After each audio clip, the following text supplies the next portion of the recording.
Здравствуйте! В эфире Абхазского телевидения еженедельная программа «Суть дела».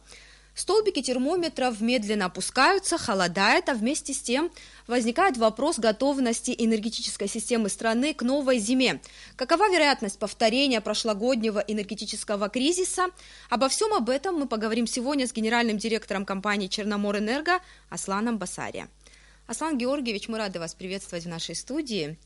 И мне хотелось бы начать с самого главного. Мы на пороге зимы, и насколько мы готовы к новой зиме, и ждать ли нам очередного энергетического кризиса? Знаете, вопрос на самом деле достаточно сложный. Сложность заключается в том, что мы периодически, когда даем комментарии по нашему энергохозяйству, говорим о том, что это хозяйство в очень плачевном и тяжелом состоянии. Бесспорно, мы можем разделить этот вопрос и эту проблему на несколько частей.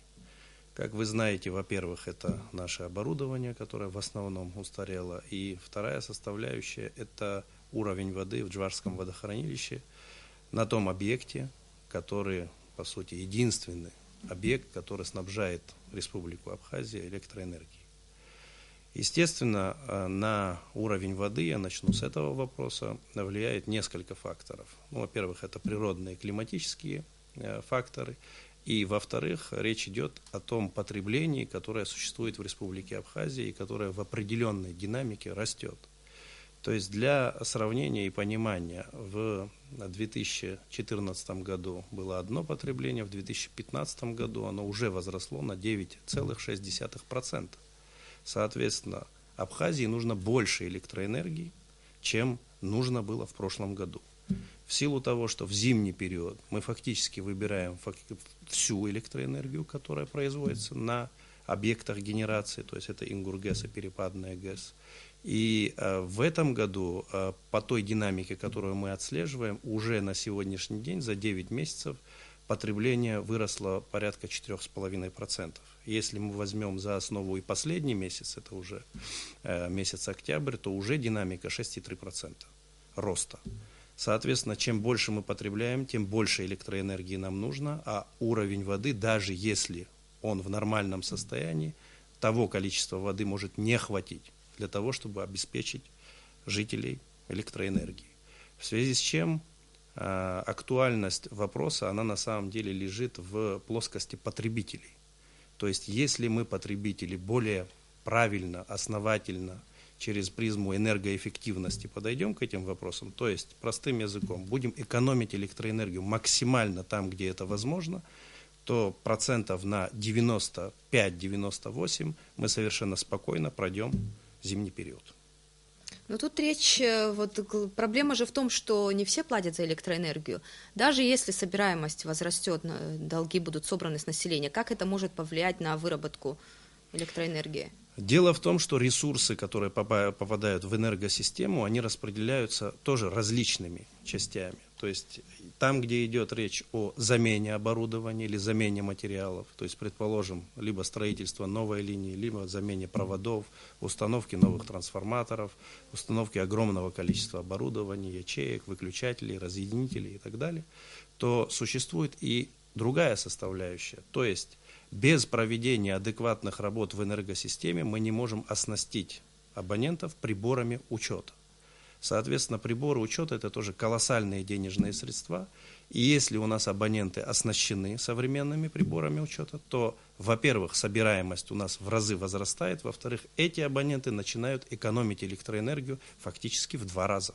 Мы приблизительно в течение месяца, наверное, впервые за нашу небольшую новейшую историю, опубликуем открытую отчетность Черноморэнерго и хотим чуть-чуть разрушить миф о том, что это организация, в которой колоссальные ресурсы, и там постатейно будет показано, какой приход денежных средств и, собственно говоря, какие расходы по каким позициям. То же самое мы сделаем, естественно, по прошествии 2016 года. Если вернуться к вопросу о долгах населения перед Черноморэнерго, в этом году было принято такое беспрецедентное решение, был подготовлен проект закона о реструктуризации долгов Черноморэнерго, то есть о списании долгов населения за потребленную электроэнергию в случае, если гражданин оплачивает свои долги за 2 года. Как вы думаете, вот этот закон может позволить коренным образом изменить ситуацию в сфере энергетики?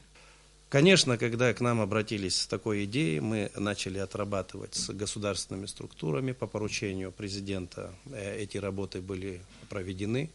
Это все происходило в рамках энергетической комиссии. Мы свои рекомендации, конечно, вносили. Бесспорно, здесь существует различный подход. И все мы понимаем, что не всегда каждый человек справедливо воспринимает, предположим, такие изменения, которые, кстати, еще не произошли. Консультации еще идут, в том числе и обсуждалась на совещании у президента эта проблематика.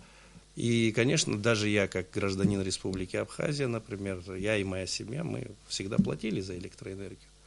Но, тем не менее, здесь речь идет о некой амнистии. И для того, чтобы это не выглядело просто как амнистия, мы, конечно, обременяем тех неплательщиков, которые, собственно говоря, не платили какое-то количество времени. То есть, условно, они платят за 2 последних года, а в некоторых случаях за 3 последних года.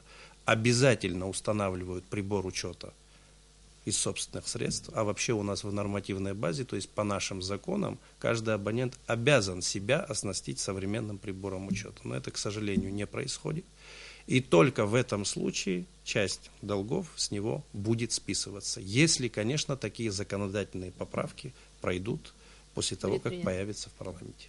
Скажите, но некая несправедливость все-таки в этом законе есть, доля несправедливости по отношению к тем, кто регулярно платит долги. К ним будут применены, может быть, какие-то льготы впоследствии? Вы знаете, мы и продумывали эти вопросы тоже, но дело в том, что технически эти вопросы невозможно решить в силу того, что у нас не автоматизированная система.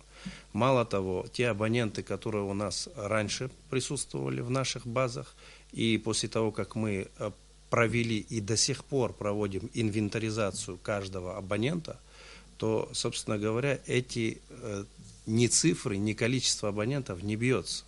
Если раньше мы приблизительно ориентировались на количество абонентов в 75-78 тысяч, то сегодня мы уже говорим о 90 тысячах абонентов. И, естественно, основная масса, к сожалению, из них это и злостные неплательщики, и в том числе некоторые коммерческие структуры, которые, по сути, занимаются воровством электроэнергии.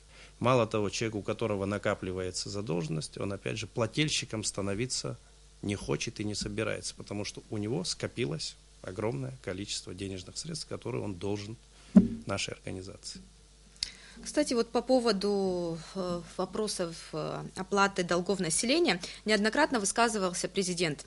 Давайте посмотрим, что он говорил по этому поводу на недавнем совещании, посвященном вопросам энергетики. Мы один раз уже говорили о том, что мы готовы пойти на уступки. Государство может принять решение по поводу списания части долгов, но, извините, какая-то часть этих долгов должна быть закрыта. Потом я просил еще вопросы, связанные с так называемыми мерами воздействия. Мы их никогда не применяем. И это приводит к тому, что наше население считает возможным таким образом решать эту задачу. Но за долгие годы вопрос тарифов вообще не поднимался. И говорить о том, что мы сегодня это сделаем, тоже нам не приходится. Но хотя бы в рамках тех тарифов, которые есть, население должно платить. Аслан Георгиевич, главная проблема – это долги населения за электроэнергию. Прошлой зимой Черноморэнерго пошло на крайнюю меру, ввело верное отключение электричества. Это послужило уроком для нашего населения? Вот вы коротко рассказали о динамике, какое количество людей уже оплатило долги, но тем не менее подробнее хотелось бы на этом вопросе остановиться. Сложно судить о том, насколько это повлияло на население. Если исходить из динамики роста потребления, рост потребления происходит, и происходит достаточно так высоко, динамично. Что касается оплаты, ну вот предположим, такая цифра. За 9 месяцев 2015 года процент собираемости физических лиц, то есть людей, абонентов, и, собственно говоря, за 9 же месяцев 2016 года у нас рост именно собираемости порядка 16%. Это, наверное, тоже о чем-то говорит. Разница 16%. Разница 16%, то есть платить стали больше в разы. Соответственно, но этого недостаточно, как мы понимаем. То есть 16% между тем, что было, и тем, что есть сейчас, это все равно не дает того эффекта, о котором мы говорим. То есть процент собираемости общий, он все равно растет в динамике приблизительно 2, 3, 4% в год. Но опять же, в силу того, что мы не оснащены материалами, приборами учета и так далее, мы не можем более эффективно снижать потребление и при этом заставлять людей платить. Хотя вот сейчас был репортаж совещания у главы государства, он неоднократно ставил перед нами задачи по применению тех или иных мер для того, чтобы собираемость каким-то образом увеличивалась в силу тех возможностей, которые есть. В связи с чем мы совместно с Министерством экономики и в рамках энергетической комиссии подготовили проект постановления Кабинета министров об учреждении энергетических комиссий на местах, в районах, в городе Сухум и так далее, и чтобы в эти комиссии входили не только энергетики, которые собственными силами, мы проводим рейды, мы выезжаем, да, кого-то отключаем, с кем-то нам приходится ссориться, но и в эти энергетические комиссии входили бы представители администрации, входили бы местные органы силовые, то есть милиция. В нем же расписаны определенные меры по воздействию на гражданина или на юридическое лицо. То есть в случае оформления каких-то документов, обязательное предоставление справки об отсутствии задолженности за электроэнергию. То есть ряд мер, они предусмотрены в этом проекте закона, и если он будет принят, конечно, это нам облегчит определенную задачу. Скажите, а вот чем эти комиссии отличаются от работы, которую проводят ежедневно ваши контролеры? Дело в том, что наших контролеров недостаточно. То есть контролеру определена определенная географическая местность. Соответственно, в рамках этой географии он ходит. Если ему говорят, нет, мы не заплатим, либо мы не пустим этого контролера к себе домой, чтобы он проверил прибор учета, контролер ничего сделать не может физически. Соответственно, на эту территорию мы отправляем, мы называем это рейдом во всяком случае, отправляем людей, причем из других районов. То есть, предположим, если у нас в Гаграх проблема, мы отправляем сухумчан, да, или отправляем гудаутцев, или ачамчирцев, для того, чтобы они отработали на этой территории вместе с тем контролером, который там работает. Естественно, эффективность повышается. То есть, когда они видят, во-первых, незнакомых людей, во-вторых, людей, которые нацелены на то, чтобы решить задачу, улучшается ситуация. Но этого недостаточно. Потому что мы действительно периодически сталкиваемся с агрессивной реакцией. И, к сожалению, большому, к нам негативные такие тоже есть в наш адрес настроения. Поэтому мы считаем, что мы должны быть в борьбе с этими задачами, должны быть не одиноки. Мы имеем право в рамках закона отключить потребителя от электроэнергии. Но когда он не дает нам возможности отключать, на то существуют другие структуры, либо местные органы самоуправления, либо, собственно говоря, силовые структуры, которые тоже представлены в этих районах. А какая ответственность вообще существует за неуплату долгов? На сегодняшний день ответственность за неуплату долгов исключительно одна. Это отключение потребителя от электроснабжения. Я сейчас вам предлагаю посмотреть небольшой сюжет о том, как население использует возможности электричества, а потом мы продолжим с вами беседу. Столбики термометров медленно опускаются вниз. Вместе с тем начинается новый отопительный сезон. А значит, в несколько раз возрастет нагрузка на энергосистему страны. В прошлом году в разгар холодов руководство Черноморэнерго ввело веерное отключение электричества. Мера крайняя, но единственно возможная. Так как энергии, вырабатываемой станцией, хватало всего лишь на несколько часов. Спустя месяцы люди уже успели позабыть обо всех этих неудобствах и начали с прежней активностью использовать электричество. Причем заплативших долги за потребленную электроэнергию по-прежнему крайне мало. Ну, плачу ежемесячно. Вот что-то не было, вот, допустим, что-то я пошла, куда-то даже ездить, по-моему, вот, что-то я вчера заплатила, но не знаю там за сколько. Вот, например, вчера заплатила 178 рублей что-то. Но это вот то, что, наверное, все же холодно это, а так немного я плачу. Как вы думаете, вот люди почему нерегулярно платят? От человека, наверное, зависит, я не знаю как. Ну, как я не могу платить, когда я этим пользуюсь? Как я не могу заплатить? Я иду и всегда плачу. Несмотря на то, что альтернативы электричеству в стране нет, мы продолжаем максимально использовать его возможности и для обогрева, и для различных бытовых нужд, не задумываясь о том, что источник этот не бесконечен. Культ домашнего комфорта вытесняет рационализм. Каждые 3 месяца плачу. Да? Ну все ли так платят, как вы думаете? Я не знаю, нет, у нас в доме навряд ли. Насосы стоят, день и ночь включены, они, наверное, не платят, если так вот пользуются. А как вы думаете, вот как, что сделать, чтобы их обязать? Это все-таки, это же...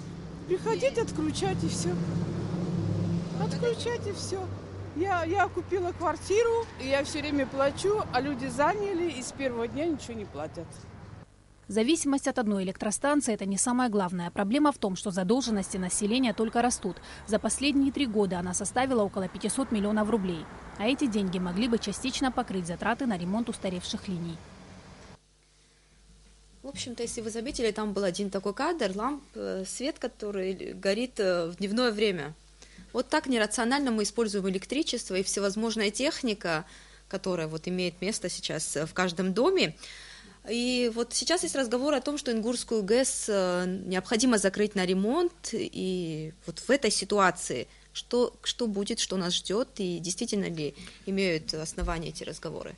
Вы знаете, на самом деле я бы хотел тоже озвучить несколько цифр по динамике потребления Абхазии. То есть Ингурская ГЭС и Перепадная ГЭС, мы всегда это обобщенно называем Ингургэс, она вырабатывает определенное количество товара, скажем так, да? То есть электроэнергии.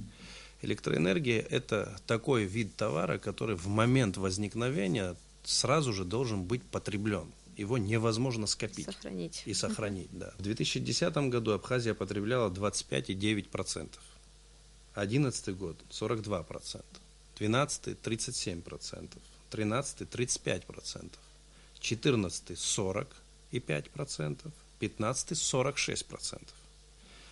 То есть половина почти. По той динамике, которая сейчас происходит, мы можем выйти на цифры в половину уже в 2016 году. То есть, по сути, это бесконтрольный расход электроэнергии. Опять же, возвращаемся к приборам учета и к проведению тех или иных работ в энергосистеме. Этих ресурсов на сегодняшний день нет. И в этом отношении нам могут помочь наши же граждане. То есть, если они будут платить за потребленную электроэнергию. Никто ни с кого лишнего не пытается получить. Вопрос в другом. Получил товар, заплатил за этот товар. Что касается вообще зимнего периода и Ингургэса и его проблем. На самом деле, говорить уверенно о том, что мы будем без проблем, мы не просто не можем. Проблемы будут в любом случае. Вы знаете, нас тоже обвиняли в том, что мы как-то озвучили, что мы готовы к зиме. Мы говорили о том, что наши структуры готовы к зиме. Они все мобилизированы. Существует аварийный запас для устранения аварий. Но предотвратить аварии, когда основное хозяйство, порядка 83-84%, износ оборудования более 50 лет, такое оборудование уже в других энергосистемах, других стран не используется. Его просто нужно менять. Действительно, есть проблема с туннелем, основным деривационным туннелем, по которому вода с Джварского водохранилища с территории Республики Грузия поступает на территорию Республики Абхазия. Туннель порядка 16 километров, 9 с лишним километров он находится на территории Грузии, остаток находится на территории Абхазии.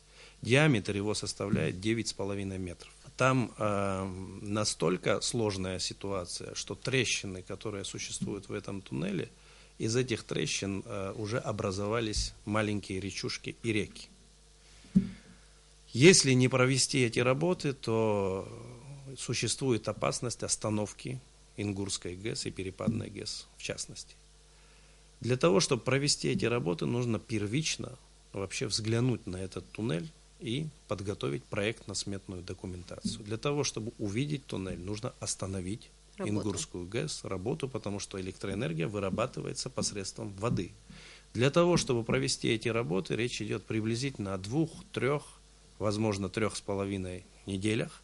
Это вместе с ремонтом? Остановки нет, конечно. Речь идет всего лишь о изыскательских работах и о мониторинге ситуации внутри туннеля. Сейчас проходят и будут проходить консультации по вопросу остановки и в какой период времени это будет. Ориентировочно речь идет о весне следующего года. Но, тем не менее, еще не решены вопросы по электроснабжению Республики Абхазия. Но вы же понимаете, если нас кто-то будет снабжать, за это нужно будет каким-то образом заплатить, либо мы найдем какую-то другую форму. Пока об этом мы говорить не можем. В ближайшее время мы будем проводить консультации как с грузинскими энергетиками, так и с энергетиками Российской Федерации. И как только для нас этот вопрос будет ясен и понятен, мы официально будем обращаться к нашему населению и его информировать. После того, как пройдут изыскательские работы, приблизительно через год-полтора будут намечены планы по проведению реабилитационных работ в этом туннеле. И там, конечно, срок реализации будет в разы больше. То есть только на мобилизацию техники, ресурсов, людей уходит месяц.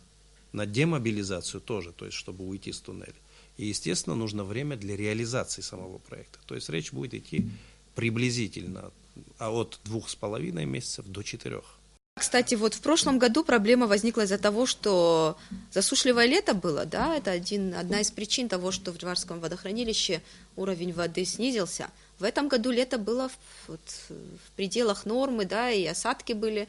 И сейчас какова ситуация вот в Джварском водохранилище? Значит, на данный момент, на сегодняшний день, из возможных 510 метров наполнения Джварского водохранилища, 510 метров мы когда говорим, чтобы люди понимали, это уровень, то есть над уровнем моря.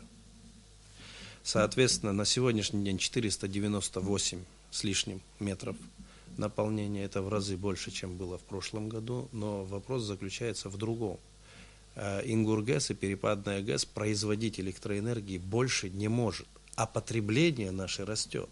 То есть мы чем больше потребляем, тем больше воды уходит из Джварского водохранилища. Если мы можем или сможем экономить электроэнергию, то тогда воды в Джварском водохранилище нам, скорее всего, хватит. Но так как динамика, а мы на эту динамику не можем влиять, она увеличивается, в той динамике, в которой мы идем, мы пройдем, но если будет увеличение, мы можем столкнуться с проблемой. Мне бы хотелось поговорить об еще одном документе, проекте закона об энергетике, который был принят в первом чтении в парламенте, но во втором чтении депутаты его не одобрили. Давайте сейчас посмотрим отрывки из дискуссий в парламенте за и против, а потом продолжим беседу. Закон в целом регулирует целую отрасль, в которой у нас на протяжении 2 десятков лет практически вообще не было никакого нормативного регулирования. Что подразумевает это регулирование? В первую очередь это регулирование распределения электроэнергии, регулирование тарифов на электроэнергию и на производство услуг, лицензирование, определение правил рынка электроэнергетики, функционирование энергетической системы, безопасность и надежность системы, защиту прав потребителей. Все эти положения нашли отражение в настоящем законопроекте. Очень важную вещь, которая здесь отражена в этом законе, это разделение отрасли на ряд составляющих частей для того, чтобы были юридические и экономические отношения внутри отрасли. Это же мы рекомендовали и в документе, завершающем энергетической комиссии. В первую очередь, это мы разделили генерацию, то есть производство электроэнергии, от операторов передающих сетей, то есть вот эти вот высоковольтные линии, которые идут, и вся инфраструктура, которая их обеспечивает, и операторы, естественно, которые занимаются этим делом, они отделены от производства. Если мы будем регулировать тарифы, даже государство будет регулировать тарифы в соответствии с той методологией, которая установлена настоящим законом, где необходима будет себестоимость, чтобы тарифы соответствовали себестоимости электроэнергии. Мы сегодня получаем за генерацию, ничего не платим, только лишь за транспортировку и за распределительные сети, эти тарифы не покрывают. Если же мы в той концепции рынка принимаем закон, то неминуемо, если не сразу, то будет повышение тарифов.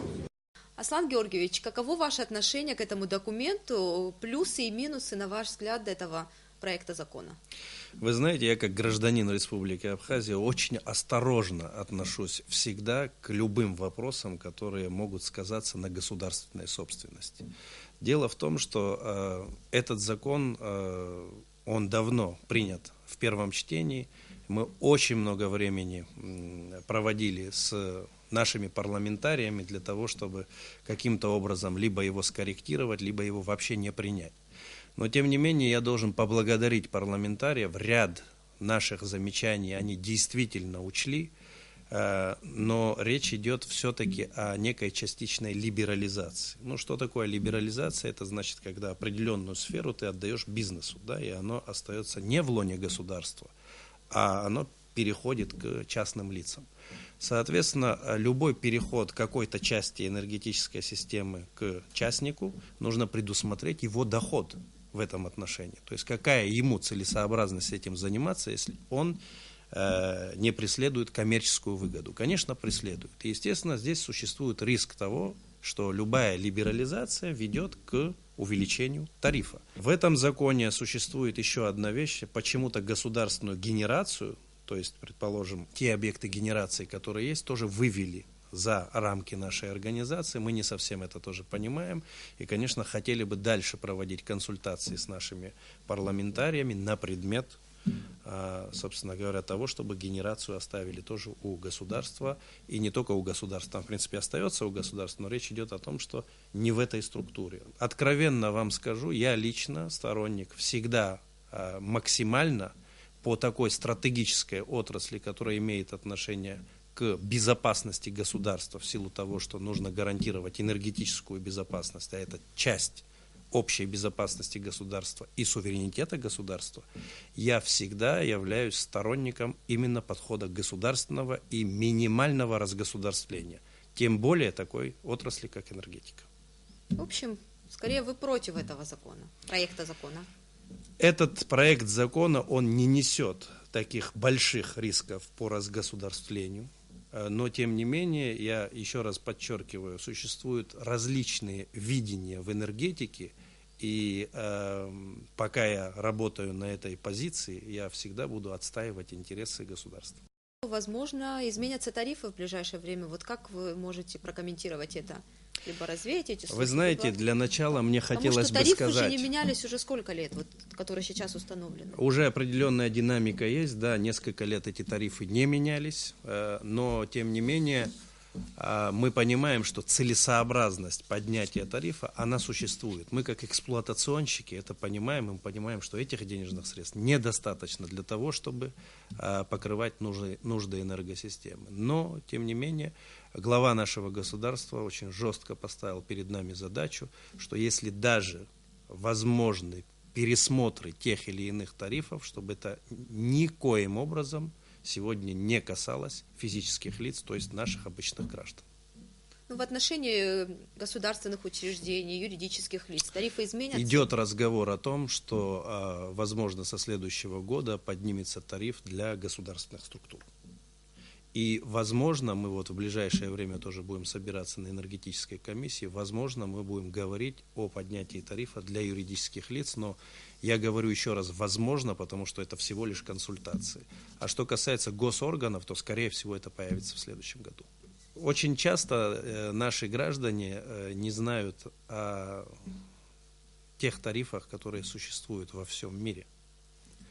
И эта информация, она, в принципе, в открытом доступе. И я еще раз хочу подчеркнуть о том, что в Абхазии тариф самый низкий в мире. Достаточно низкие тарифы в таких богатых странах, как Саудовская Аравия, Кувейт. Они все равно выше, чем у нас. Там речь идет о тарифах порядка от 60 до 80 копеек для частного лица, несмотря на то, что эти страны и жители этих стран достаточно богатые люди. Ресурсы другие используют. Конечно, они. но им просто государство энергетическим компаниям компенсирует недостачу этого тарифа с физлиц. То есть государство доплачивает. Мы прекрасно понимаем, что у нас в государстве тоже много задач, много вопросов и много проблем, которые мы должны все вместе сообща решать. И для того, чтобы хотя бы мы имели возможность на достойном уровне содержать энергосистему и не вставали задачи или у кого-то мысли по передаче нашей энергосистемы кому-то еще, кроме как нам, государству, мы должны просто поддерживать эту энергосистему и платить по тем тарифам, которые существуют сегодня в нашем государстве. Аслан Георгиевич, я хотела бы, чтобы вы подытожили весь наш разговор, и все-таки вот такой прогноз, конечно, весьма пессимистичный, но тем не менее, вот если подвести итог нашей беседы, все-таки решить эту проблему возможно?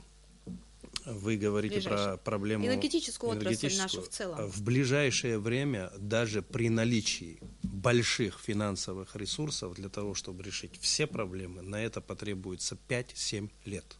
Опять же, если нас поддержит население, мы можем в определенной динамике снимать очень большие и серьезные проблемы.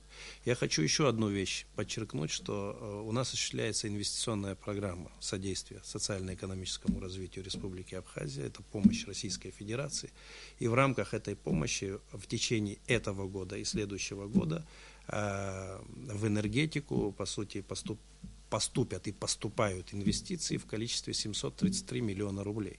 Только по нашей части, там есть части городского хозяйства СУЭСа. СУЭС, как вы знаете, не является структурным подразделением Черноморэнерго. Мы работаем в районах, фактически во всех районах, в распредсетях, то есть в сетях, которые от подстанции идут уже к потребителям. Мы тоже проводим работы, почти все работы уже завершены, кроме одного района, там более масштабные работы в Гагарском районе. И это говорит о том, что там, где проведены эти работы, никаких проблем уже возникать не будет. Но для того, чтобы электроэнергия дошла до подстанции, она идет по магистрали. Проблемы по магистрали, я вам говорил. Для того, чтобы у нас была электроэнергия, существуют проблемы в генерации. То есть это на Ингургесе. Аслан Георгиевич, спасибо вам за беседу. Я надеюсь, что наши телезрители и граждане правильно воспримут эту информацию. И мне кажется, самое главное в решении проблем в сфере энергетики – это отношение населения и их готовность вместе с вами решать эти вопросы. Спасибо вам большое. А нашим телезрителям я напоминаю, что мы говорили с генеральным директором компании «Черноморэнерго» Асланом Басария о проблемах в сфере энергетики. Я прощаюсь с вами до следующей недели.